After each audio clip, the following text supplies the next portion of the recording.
segment of the news is brought to you by Sun Oil Limited. National Security Minister Marvin Dames condemning the idea that yesterday's double homicide was retaliatory, adding that this kind of behavior will not be tolerated. But what I would say is this. The police they have made tremendous progress over 2018. There's still a lot of work to do, and they will be relentless as need be, until these individuals are taken into custody. We want to make it very clear that this is not the kind of behavior that we're going to accept in this country anymore.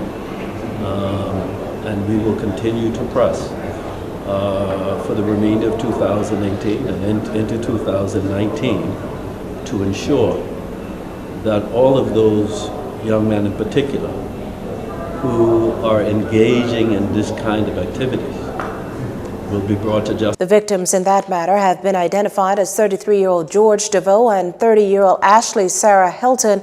Still, despite Monday's fatal shooting, the minister insists this year's crime numbers are still down. I'm still not satisfied. I'm certain if you ask the police, they're not as well. But it's a start.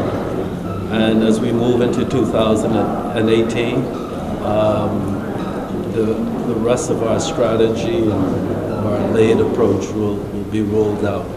And hopefully we will continue to bring those numbers down significantly. There's always cause for concern when somebody loses their life. You know, anytime I get a report of a murder, it makes me sick to my stomach. The police clearly understand what they have before them. Through their improved strategies, they have been able to reduce serious crime numbers over last year's period and over successive years. But still, that's not good enough. Certainly not for me, because I feel very strongly that we can continue to bring those numbers down, and we will. This time last year, the murder count had already shot to 100, according to JCN's records. So far, that number sits at 80. The Justice of the Peace, allegedly at the heart of Monday's fake marriage claim, was today charged in connection with the crime. Appearing before Magistrate Cara Turnquoise DeVoe early this afternoon was Kenneth Livingston Burrows. The 60-year-old Blair Estates resident was formally charged with 2 counts of conspiracy to commit a fraudulent marriage and 1 count each of attempting to commit a fraudulent marriage, conspiracy to commit fraud by false pretenses, abetment to making a false declaration for marriage, possession of false documents, uttering a false document, and abetment to commit a fraudulent marriage. This all in connection with the 37-year-old Haitian national who was yesterday arraigned on similar charges. He pleaded not guilty to all charges. As for Burrows, the plea entered not guilty to all counts. Magistrate Turnquoise DeVoe told the accused she lacked jurisdiction to grant him bail, but that he can apply to the Supreme Court.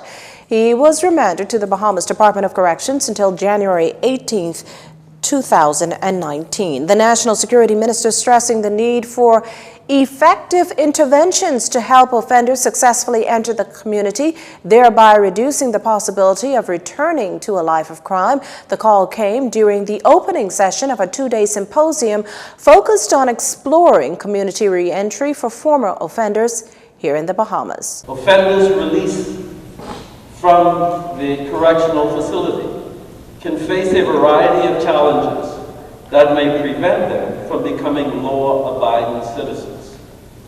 International studies show that most returning offenders have difficulty managing the basic elements for successful reintegration, such as finding and maintaining employment, finding a place to live, and reconnecting with family members.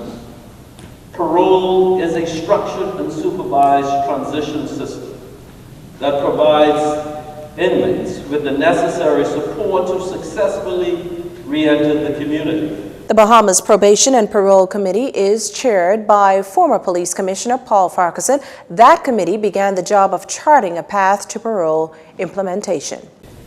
The overall goals of this symposium encompass a review of the status of the technical cooperation initiative between the IDB and the Bahamas Department of Corrections, the creation of a platform to discuss the Probation and Parole Committee's report with feedback and accompanying recommendations for crafting the way forward, supporting a technical expert review of the Conditional Release Bill 2016, and drafting a next step in the parole implementation process. The symposium is said to be the first in a series of working meetings that the minister hopes will pick up where the committee left off. The two-day event is being held at the Bahama Convention Center.